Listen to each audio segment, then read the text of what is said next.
Anche tu fai parte di un team sportivo e hai bisogno di un nuovo kit? Crea ora la tua identità insieme a Dinicri Sportswear. Avrai subito un 50% di sconto e il riassortimento a prezzo bloccato. Oltre 300 sono le società che si sono già affidate a noi. E tu cosa aspetti? Contattaci subito al 379 244 8537 o entra su dinicri.com. La TechFind si occupa di distribuzione industriale e consulenza tecnica specialistica nei settori chimico e petrolchimico, impianti di produzione energia, impianti alimentari, acquedottistica e depurazione. Nella TechFind troverete un partner esperto e un broker industriale competitivo ed affidabile. La TechFind potrà esservi utile nell'approvvigionamento di filtri, pompe, strumentazione industriale, valvole e in generale di qualsiasi apparecchiatura industriale. TechFind. You search for tech we find.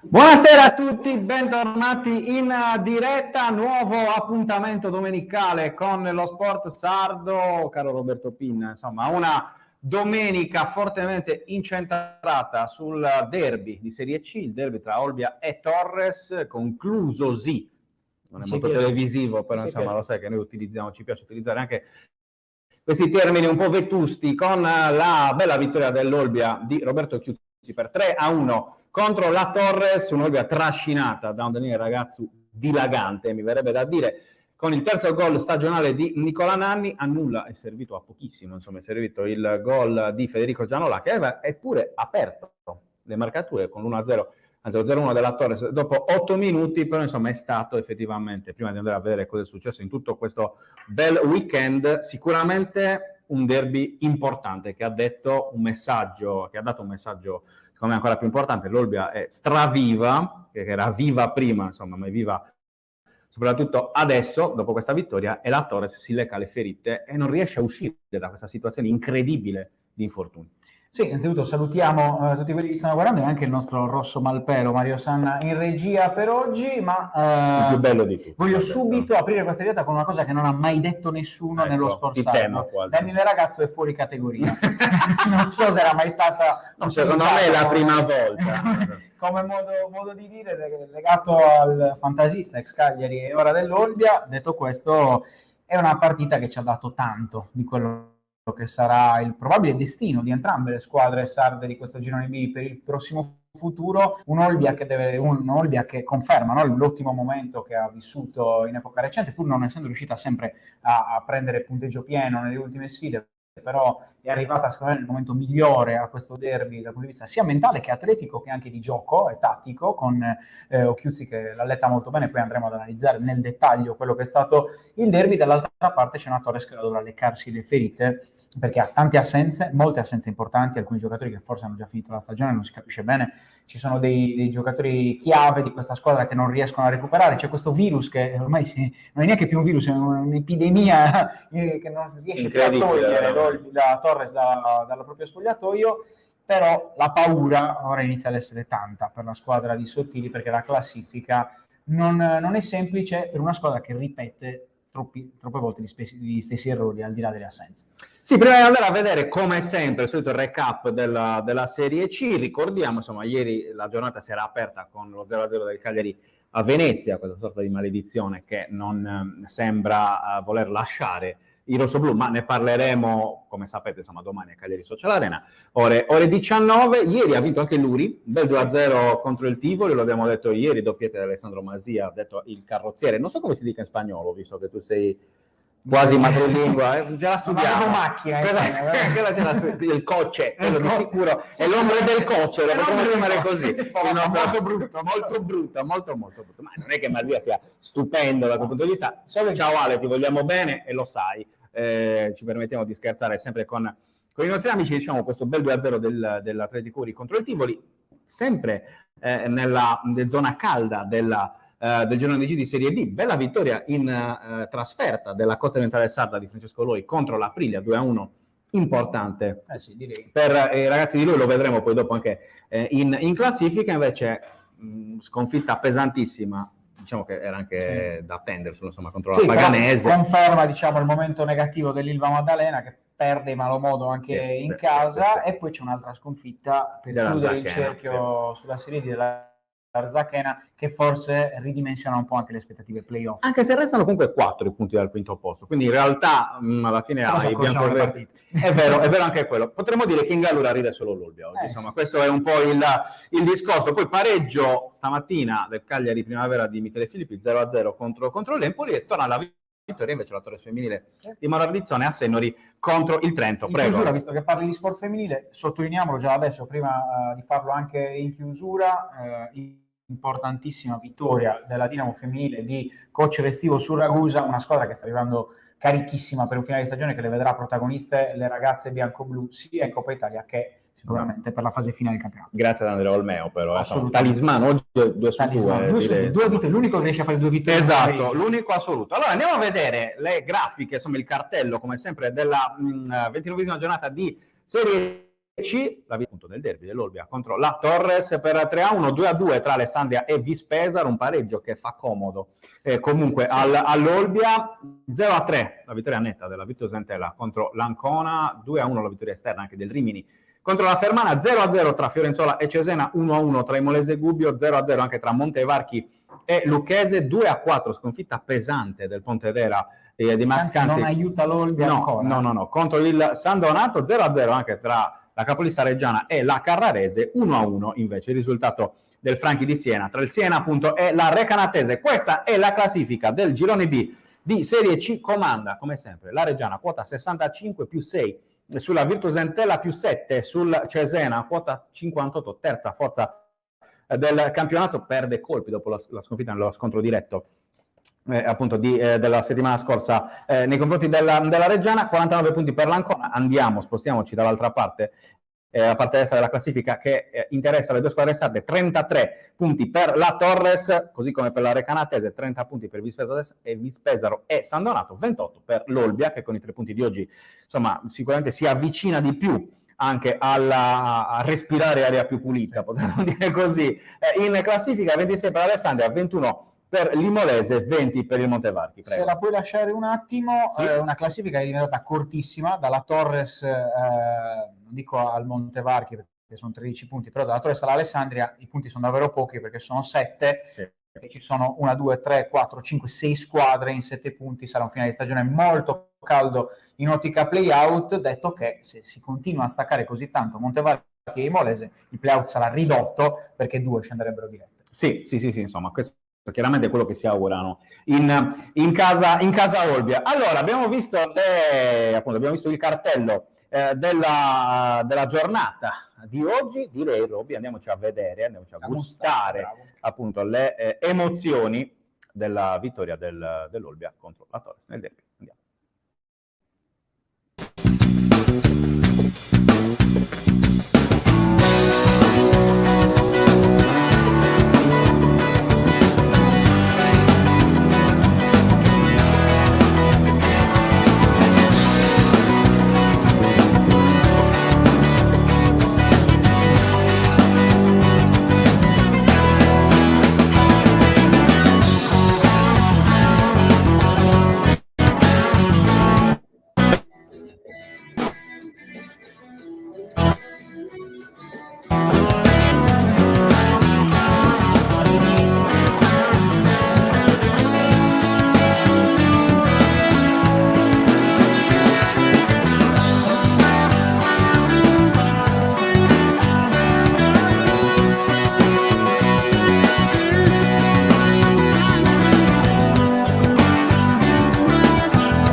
Ecco Robby, insomma, abbiamo visto le emozioni di questo derby, terzo derby stagionale che ancora una volta insomma, ha riso all'Olbia che ai punti, insomma, su 9 punti ne ha preso 7. Alla Torres andiamo un po'... che poi uno era in Coppa, quindi uno era in Coppa, punti, però assolutamente sì. Andando a ritroso per sì. una partita che ha avuto tante anime, no? Non è stata una sola gara, ma diverse gare al suo interno. Una Torre che ha sempre non avrebbe dovuto giocare, ha avuto un attacco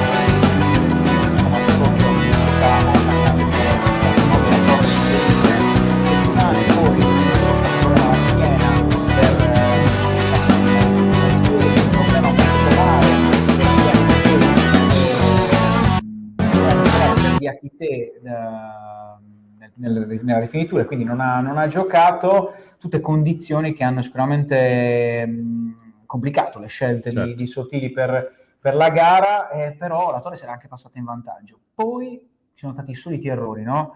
In difesa sono presi 2 gol su 2 traversoni, su 2 letture sbagliate, il gol finale, sì è vero, con un po' di Torres ormai che forse aveva anche abbandonato alla speranza di poterla pareggiare, però era solo 85esimo, quindi mancavano ancora tanti minuti per provare a portare almeno un punto a casa. C'è stata questa disattenzione su una ripartenza veloce dell'Olbia. Dall'altra parte invece secondo me Occhiuzzi è stato molto bravo a studiare una partita e subito dopo adattarsi a un'altra gara dovendo cambiare in base ai cambi della Torres, soprattutto parti ad handicap con un gol subito e poi invece la stravinci e la gestisci, e per l'Olbia imparare anche a gestire un vantaggio, magari portare a casa dei risultati a 1-0 non è così scontato per il proseguo della stagione. Sì, tra l'altro altra coincidenza, diciamo così, insomma, ricorrenza in questa storia di questi 3 derby stagionali, tutti e 3 le volte la Torres era andata in vantaggio, le prime 2 volte con i gol di Scaffini. Ultimamente cerca sempre di andare in vantaggio per poi farsi rimontare, perché c'è riuscita a prendere i 3 punti solo contro l'Alessandria, quando è andata in vantaggio in epoca recente, per il resto quasi sempre, al di là della partita recuperata al Vanissanna con la Lucchese 1-1, negli altri casi è sempre passata in vantaggio, poi al massimo portata a casa a Parigi.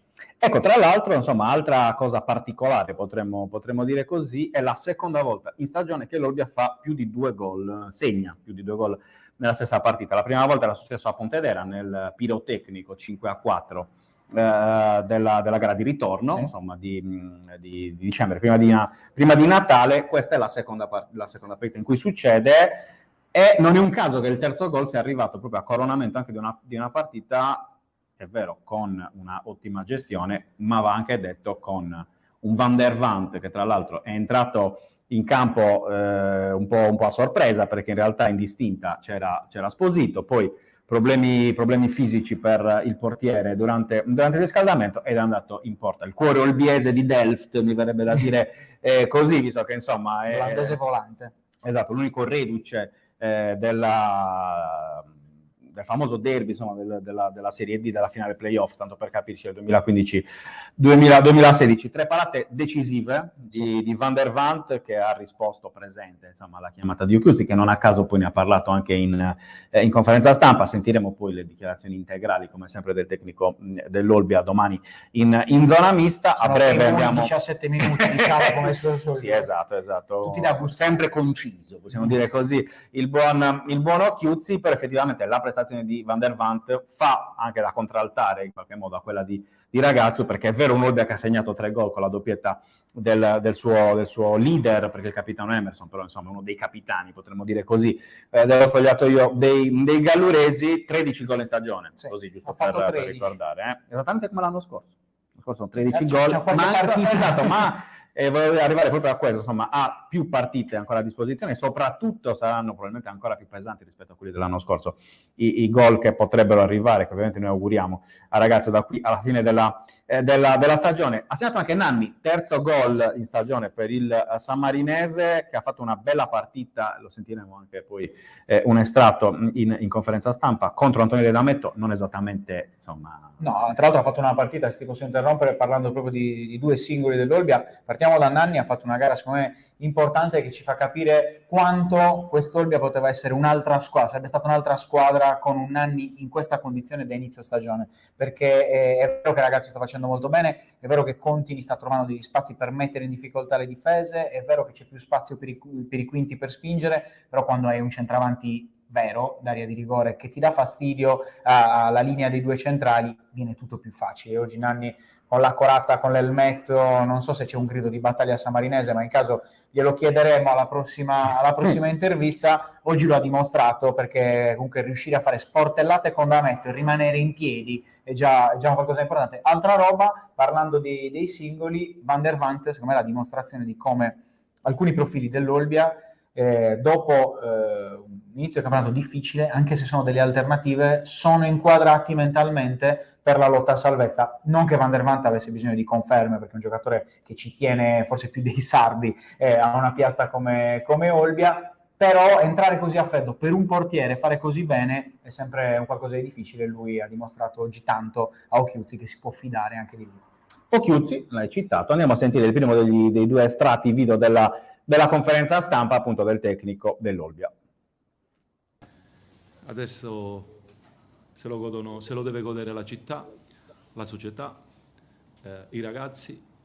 Io ho testa già a queste 9 finali, perché abbiamo altre 9 gare che sono vitali per noi, lo sappiamo.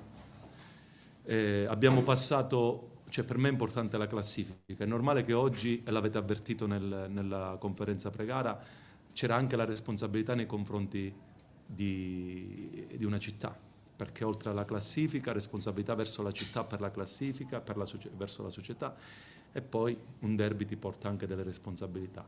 Dare delle soddisfazioni a questa città che ha avuto tanta pazienza come la società e i ragazzi nei miei confronti, per me mi inorgoglisce. Ecco, Occhiuzzi parlava di pazienza da parte della società, della città anche, però effettivamente poi vincere un derby come ha vinto oggi l'Olbia sicuramente ripaga anche di quelle che sono state le attese in qualche modo appunto della città gallurese. Altra cosa che mi viene in mente dalle parole di Occhiuzzi, ieri ha detto in conferenza stampa, il derby è sempre il derby. Cioè, della serie, tra i due allenatori forse era quello che aveva caricato in qualche modo di più, no? Cioè, anche perché ne aveva vissuto altri. Secondo me poi la Torres, per come è arrivata al derby, ha fatto un po' bene a dribblare un argomento che è sempre scottante. Invece l'Olbia ha giocato giustamente sulle ali dell'entusiasmo, della foga, della fame, che è una parola che Occhiuzzi, insieme a pazienza e equilibrio, ha ripetuto tantissimo nella sua lunga conferenza stampa. E la fame, in effetti, per l'Olbia, secondo me, è un aspetto chiave. Se giocasse sempre il derby, l'Olbia sarebbe forse nelle prime 5 posizioni di questo campionato. Deve 7 punti ogni 3 partite. Deve trovare la costanza per essere una squadra con fame anche negli altri turni. Detto che, come dicevamo all'inizio, negli ultimi mesi, nelle ultime settimane, lo è una squadra sicuramente più quadrata, però qualche punto per strada l'ho lasciato anche in epoca recente, e poi quelli sono punti che alla fine del campionato, dove fare il calcolo, pesano, e quindi secondo me già da Gubbio servirà a dare continuità, anche perché l'Olbia quasi mai, mi verrebbe da dire, è riuscita a mettere tanti risultati utili in fila in questo campionato. Riuscirci già in una gara importante come il Gubbio sarebbe fondamentale. Andiamo a sentire la seconda parte, il secondo estratto di Roberto Occhiuzzi in conferenza stampa. Giochiamo un certo calcio, tranne ci può stare qualche prestazione come la Fermana, però veniamo da mesi che stiamo costruendo una nostra identità, che non è semplice cambiare mentalità su un percorso importante già stato fatto, quindi oggi si deve andare su questa strada. Oggi loro sanno sistemare, entrare in campo, siamo un tutt'uno, ecco. E quindi forse abbiamo pagato dazio di alcune cose, alcune situazioni, ma non torno indietro, me ne sono assunto delle responsabilità. Oggi ho altre responsabilità: far migliorare questa squadra, continuare, non far perdere questa fame, che è giusto. È capitato un episodio anche bellissimo oggi: Martin sull'infortunio di Esposito, perché doveva giocare Esposito, Van der Vaart. Vado nel riscaldamento e gli dico: adesso è il momento che ti riprendi la scena. Si è ripreso la scena, quindi sono felice davvero per lui, perché l'ho visto in alcuni momenti dopo quell'episodio che magari sbaglia l'attaccante e nessuno dice niente, quando sbaglia il portiere si fa presto ad andare a striscia la notizia. E quindi oggi Martin ha fatto 2 interventi spettacolari, e quindi è giusto, si è ripreso la scena. Ma la vita ridà sempre tutto, l'importante è saper assorbire nei momenti no, stare lì. Io ho sempre faccio sempre così, non rispondo nei momenti no, perché mi assumo le responsabilità e cerco di dimostrare, e prendersi la scena quando è il momento. momento che la scena se la prendono i ragazzi, se la prende la città, se la prende la società, io devo stare con la testa già al Gubbio, vi assicuro che ci sono, perché per chi mi conosce già sa che stasera sono lì a lavorare su questa gara. Ma sicuramente faceva comodo, c'era una scelta, si era già stata fatta una scelta dove ho condiviso io in quel momento, anche se il ragazzo mi piaceva per caratteristiche, però quando si è già preso un discorso di mercato e tu arrivi, comunque devi far andare le cose. Mi sono assunto le responsabilità sul fatto che è stato veduto. Secondo me nella vita, nel proprio lavoro soprattutto, fare un passo indietro e dire anche ho sbagliato, secondo me è intelligente. Altrimenti quando si sbaglia ma ho sbagliato io lì, devo rimediare. Allora si può rimediare. Se tu nascondi che hai potuto sbagliare, ho sbagliato in quel momento, riaverlo oggi mi fa piacere, quindi anche al gruppo. Però bisogna ammettere i propri errori e credo che in questa stagione non ne ho fatti pochi, quindi devo rimediare. Posso dire una cosa, che se ha già la testa al Gubbio, quando aveva la testa al derby non ha dormito per 3 giorni. Se c'ha già la testa al Gubbio arriverà l'uomo senza sonno. Ho paura per il povero, fino al Gubbio. Per il povero Chiuzzi, che comunque insomma per sua fortuna è sabato, almeno l'anticipo, almeno la domenica magari riesce a dormire. Esatto, per sua fortuna insomma ha ammesso in qualche modo gli errori commessi da qui, anzi fino a qui insomma in stagione, e questo sicuramente gli fa onore. Chiuderei, Robby, il discorso legato all'Olbia, riaprendolo poi al volo, appunto, quando ci sarà la grafica del prossimo turno, per aprire quello della Torres, ovviamente. Con un Sottili che in conferenza stampa, insomma, lo sentirete, insomma, c'è stato, come dire, uno scambio di vedute, diciamo così, anche nei tuoi confronti nello specifico, però insomma anche secondo me un po' in generale come categoria, perché anche con qualche collega insomma la risposta è stata abbastanza piccata per così dire, insomma qualcosa che in qualche modo sottolinea anche il momento di difficoltà della Torres. Va detto che oggi io credo che Sottili avesse tutte le attenuanti del caso, visto che aveva mezza squadra fuori, alcuni giocatori che, come abbiamo detto prima, si sono fermati anche nel riscaldamento, però effettivamente insomma io credo che ci sia un misunderstanding alla base generale, ecco. Alla base dell'avventura di Sottili a Sassari. Oggi lo abbiamo scritto anche nelle nostre pagelle, a tutte le attenuanti del caso, perché quando il tuo centravanti è lo spazio, non ce ne voglia Saporiti, però comunque sia che fa un altro mestiere, esatto, fa proprio un altro mestiere rispetto al centravanti. Oggi si è anche sbattuto, giocare così davvero senza attaccanti è molto molto complicato. Condivido addirittura anche la scelta di lasciare Omoregbe all'inizio in panchina, perché altrimenti non hai alternative. Se ti giochi dall'inizio Omoregbe vuol dire che non hai un attaccante per provare a fare qualcosa quando vai in svantaggio. Tant'è vero che oggi Omoregbe ha cambiato l'inerzia della gara quando è entrato e ha provato 2 volte a mettere in difficoltà Van der Vaart, e Van der Vaart ha risposto alla grandissima. Detto questo, Sottili si rivolge alla stampa, all'esterno, perché lui poi ha questo suo modo guascone, no? di rispondere in sala stampa dicendo: io so bene, e ve lo dissi dal 2 gennaio, che dovremo lottare fino all'ultimo secondo dell'ultima partita per salvarci. Forse non ve ne siete accorti voi. Che innanzitutto, questo non lo so, io credo che per un ambiente che vive da 10 anni quasi una categoria come promozione eccellenza, ci si sia abituati anche a doversi lottare fino all'ultimo secondo, anche un pezzo di pane duro. Però detto questo, Sottili è arrivata a Sassari con un'altra strategia, cioè la Torres era salva con Alfonso Greco in panchina. La Torres aveva un distacco di 4 punti dalla zona rossa, quando è stato mandato via l'allenatore Greco, che è stato mandato via per un motivo ben specifico, spiegato alla società, ovvero cambiare l'inerzia di una squadra che per il club rossoblu non doveva subire in alcune partite delle rimonte, oppure un gioco che non piaceva un po' alla piazza, che aveva già contestato l'allenatore, il tecnico romano. Quindi Sottili è arrivato con un altro compito: salvare la Torres, ma salvarla in modo diverso dal percorso che stava facendo Alfonso Greco. Al momento, non me ne voglia Sottili, pur con un'anima diversa, questa Torres sta continuando, no, se vogliamo, sulla falsariga della Torres di Greco. Quindi forse il primo che deve accorgersi che la classifica fa paura è lui, e lo sa, però deve accorgersi anche che serve uno step di crescita a questa squadra, perché poi senza presentare qualcosa di diverso in campo non arriveranno i complimenti di fine stagione, perché io credo che anche alla dirigenza, e il passaggio finale che poi andremo ad ascoltare che lui ha fatto, non chiedetelo a me allora a questo punto, si è rivolto molto alla dirigenza, io credo che la dirigenza l'abbia chiamato con un altro compito a Sassari. Sentiamo il primo dei due estratti appunto della conferenza stampa di Stefano Sottili. All'ultimo istante, perché alle due di Scappini e di Achité si è aggiunta anche quella di Lisai, che purtroppo insomma ha dato la propria disponibilità, però ha giocato come la scorsa settimana lo ha fatto Lora, ha giocato con vomito e diarrea. Venuta nella nottata, però questo non deve andare a essere una scusa sulle motivazioni della sconfitta. È chiaro che avere delle armi in più da poter utilizzare, da poter sfruttare, di sicuro avrebbe agevolato il lavoro della squadra, questo senza ombra di dubbio.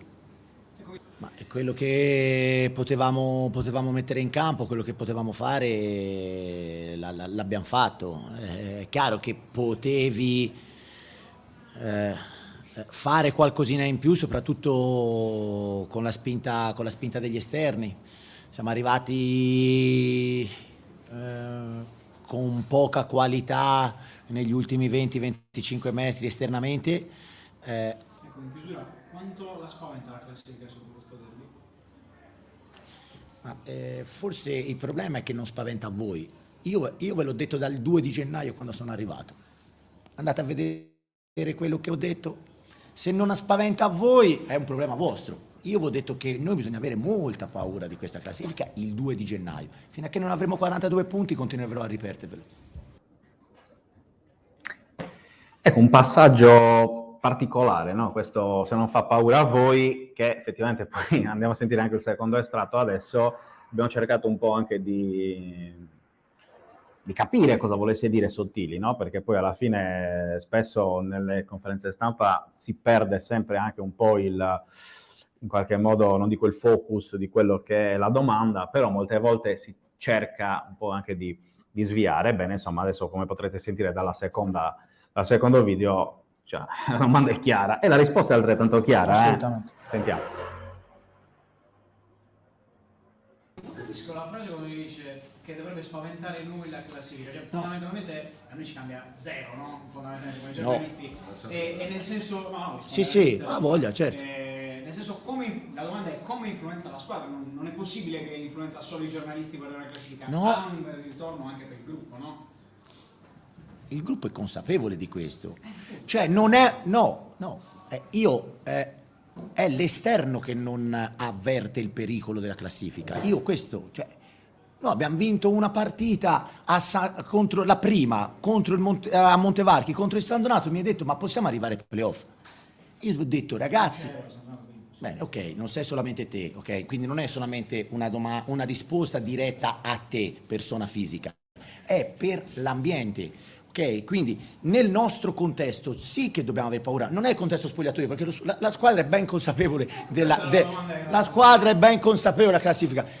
Io quando vi dico che è troppo importante per la proprietà, per la città, mantenere la categoria, quando io ho parlato di mantenere la categoria appena sono arrivato, e mi guardavate storto, pensavate ai playoff, e io vi ho detto questa è una squadra che si salverà all'ultima giornata, il 2 di gennaio ve l'ho detto, e continuo a ripeterlo perché dati alla mano, classifica alla mano, purtroppo non vengo smentito. Il problema qual è il mister? Che lei è arrivato proprio per non soffrire così, perché altrimenti c'è un allenatore che stava andando e quello è da quel momento. Allora non la devi fare a me questa domanda. Ah, ok, perfetto. Posto. La risposta che...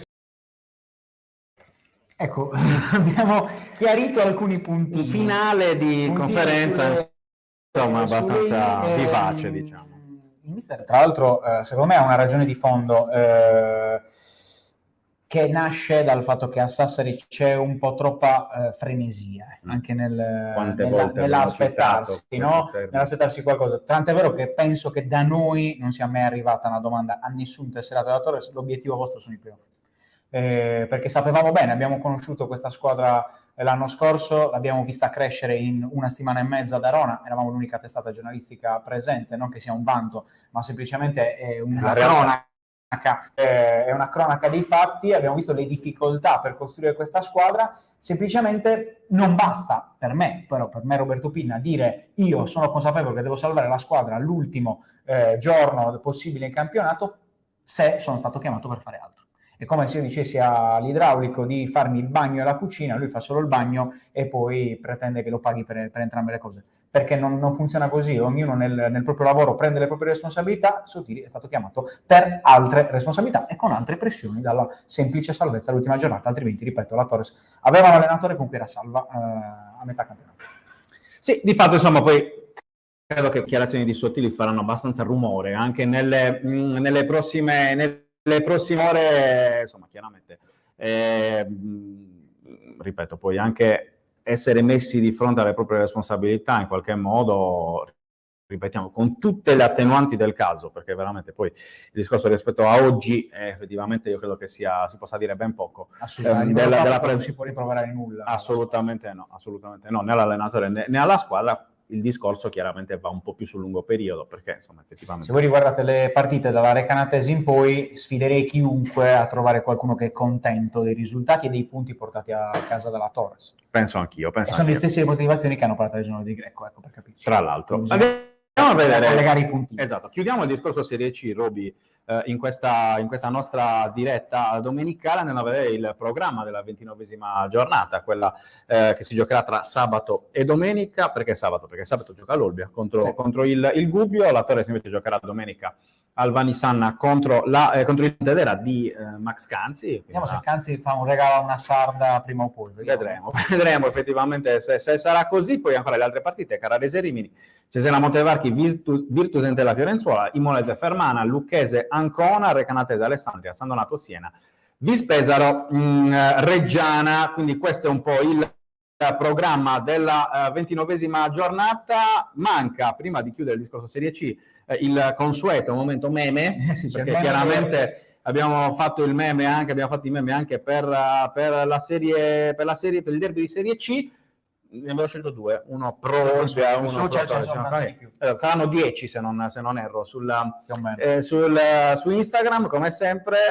Questo sul ragazzo, il ragazzo segna e domina ancora ma che ci fa quello di Serie C? Insomma, una delle frasi con cui abbiamo anche aperto effettivamente questa nostra diretta. E poi quella sulla Torres, insomma, la citazione di Sanremo, potremmo dire così, col bacio tra Fedez e Rosa Chemical, insomma, passare in vantaggio e finire male il derby. Ce ne sono tanti altri. Su 3 è successo per la Torres, quindi è una costante. Assolutamente sì. Va bene, chiudiamo il discorso legato appunto alla Serie C, andando avanti con la Serie D, quindi con il programma, con i risultati della 24esima giornata del girone G, quello dove giocano le 4 squadre sarde. Abbiamo detto prima del pesante KO interno dell'Ilva Maddalena contro la Paganese, 4-0 contro la capolista, una sconfitta che di per sé ci potrebbe anche stare contro la capolista. Va detto che però, insomma, l'Ilva Maddalena, che avevamo iniziato a conoscere in tutto l'inizio della stagione, solitamente era una squadra più solida che non prendeva queste... Sembra un po' la brutta coppia al momento la squadra dei Gardini. Queste imbarcate. Poi il 2-0 dell'Atletico Uri contro il Tivoli, come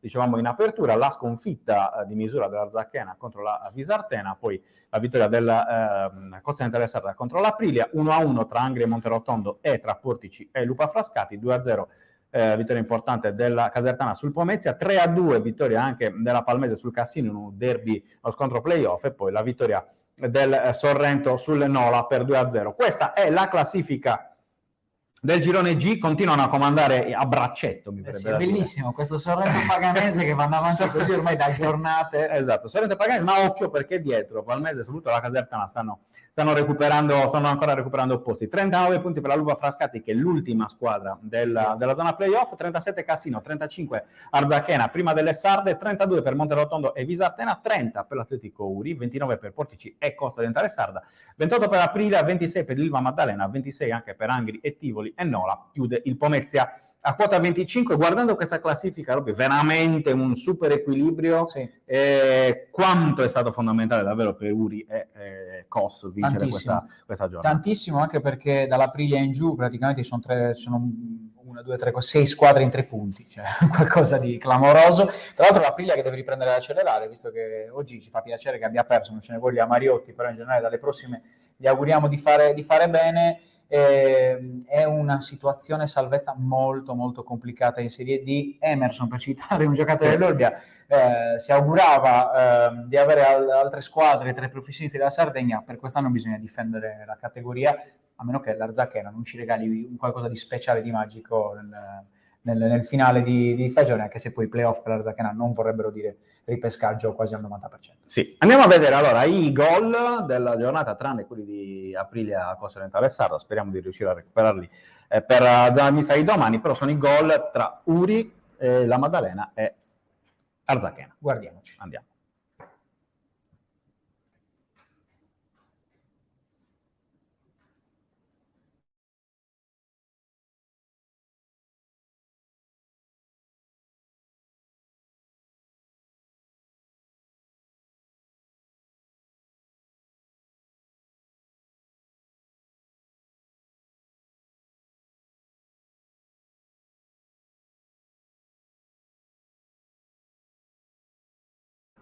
Stiamo vedendo i gol, Roby, queste due perle di Alessandro Masia. La prima veramente è qualcosa bellissima, un gran gol. qualcosa di clamoroso. Non da lui, no, scherzo, a questi colpi in buona. Sì, però un 2-0 importante, diciamo prima, dell'Atletico Uri contro il Tivoli. Questo è il gol di Gaeta che ha deciso la sfida di Artena tra appunto la Vis e l'Arzachena di Marco Nappi. Insomma, una lettura difensiva una bella città, ma non ci vivrei a Gaeta per il buon Nappi. Per utilizzare una citazione, questo invece è il rotondo successo della Paganese capolista contro il Maddalena, aperto dal solito gol di De Felice in apertura. Giornata omologata. Esatto, dopo tre minuti. Questo è il raddoppio direttamente su calcio d'angolo, una delle soluzioni preferite dalla squadra campana, allenata da Giampà, con il tocco di Somma. Poi proprio in chiusura di primo tempo è arrivato anche il gol su rigore, il 3-0 di Capitan D'Agostino, giocatore probabilmente di altra categoria, sicuramente uno di quei giocatori, dei top player, il ragazzo della Serie sì, comunque del girone G, insomma, uno dei giocatori davvero abituati a calcare altri campi. Poi è arrivato il 4-0 definitivo con Cagliazzo in contropiede in ripartenza, con un Ilva Maddalena che appunto dovrà cercare necessariamente. Tra l'altro, che mentre vediamo anche il gol, questa sfortunata, diciamo, deviazione che ha portato al 4-0, è totalmente una squadra diversa anche a livello mentale, perché contro la Paganese, praticamente la Paganese l'ha messa subito in discesa sui propri binari per poterla vincere. Vi ricordate quanta fatica avevano fatto squadre come Sorrento, la Casertana, a Moneta nel girone d'andata? Quindi servirà a ritrovare quella cattiveria, quella solidità. Ci può stare, è una squadra con poca esperienza, che era partita molto molto bene e ora sente la pressione in maniera più forte la squadra dei Gardini, però speriamo che ritrovi la lucidità giusta, un po' come ha fatto l'Uri dopo un periodo molto molto complicato, per guadagnarsi sul campo la salvezza diretta. Chiudiamo questa diretta domenicale un po' più breve rispetto al solito col programma della 25esima giornata di Serie D. Subito grandi partite per le squadre sarde, a cominciare dalla Arzachena che ospita il Sorrento capolista al Biagio Pirina, ma anche la Costa Orientale Sarda che a Tertenina ospita la Palmese, terza forza del campionato insieme alla Casertana. Trasferta dura per l'Atletico Uri che va a Monterotondo, così come partita da vincere. Sì, anche se poi il Nola è una squadra comunque in forma dopo aver passato gran parte del girone di andata e anche dell'inizio di ritorno come squadra quasi materasso, non ce ne vogliano i campani. Ora sono anche i materassi, sono una squadra sicuramente difficile da affrontare, e secondo me questa è un po' la prova del 9 per l'Ilva Maddalena. Fare il risultato a Nola vorrebbe dire che sei ancora mentalmente concentrato per salvarti. Altre partite: Cassino Portici, Lupa Frascati Angri, Paganese Aprilia, Pomezia Visartena, Tivoli Casertana. Tanti scontri che potrebbero fare comodo, a prescindere da tutto, alle squadre sarde, ma è evidente insomma il fatto che le squadre sarde debbano pensare a se stesse prima di tutto e quindi a vincere.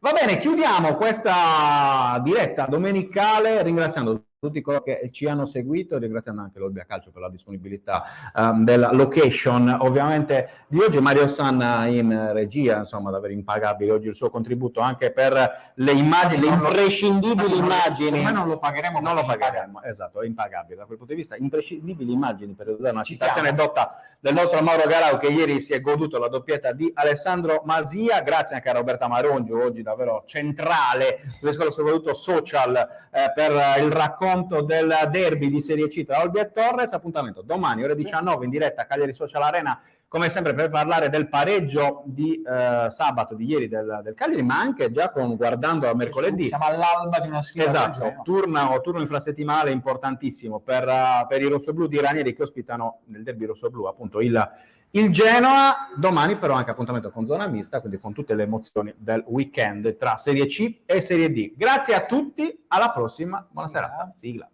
La TechFind si occupa di distribuzione industriale e consulenza tecnica specialistica nei settori chimico e petrolchimico, impianti di produzione energia, impianti alimentari, acquedottistica e depurazione. Nella TechFind troverete un partner esperto e un broker industriale competitivo ed affidabile. La TechFind potrà esservi utile nell'approvvigionamento di filtri, pompe, strumentazione industriale, valvole e in generale di qualsiasi apparecchiatura industriale. TechFind. You search for tech we find.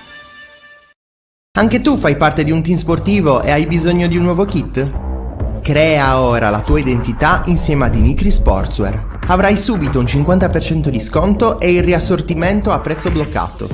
Oltre 300 sono le società che si sono già affidate a noi. E tu cosa aspetti? Contattaci subito al 379 244 8537 o entra su dinicri.com.